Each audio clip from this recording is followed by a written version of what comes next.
Hi, my name is Brian. I'm a web and graphics specialist, and today I'm going to show you how to make a round-shaped menu in CSS. So I have an HTML document opened up right here in Firefox.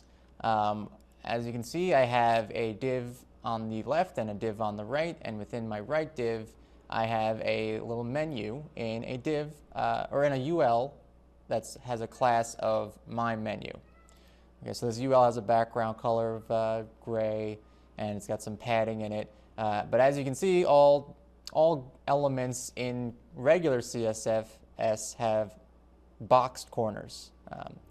Now using CSS3, it's really easy to create rounded corners. The problem with CSS3 is that it's not compatible in all browsers, so you have to use some browser-specific rules in order to target that div or that UL for specific browsers. So let me go in and paste some rules into my CSS document right here.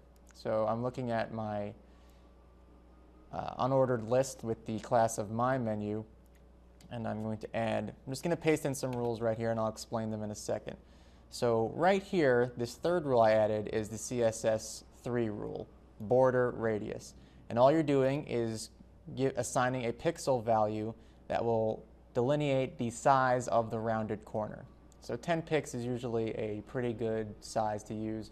The other three rules are browser specific. So I have the standard Moz rule for Mozilla browsers. I have the WebKit rule for WebKit browsers like Safari, and I have a KHTML rule for Old Conqueror browsers listed right here. So that should make it work in every browser.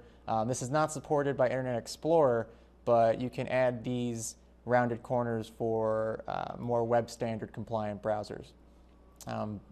So let's just see what that looks like once I save and refresh. There you go, easy rounded corner. It's a lot easier than in the past when you had to use images for your rounded corners. It's just one simple rule, and in the future this rule should work for all browsers. So that's it. That's how you make a rounded menu in CSS. My name is Brian, and thanks for watching.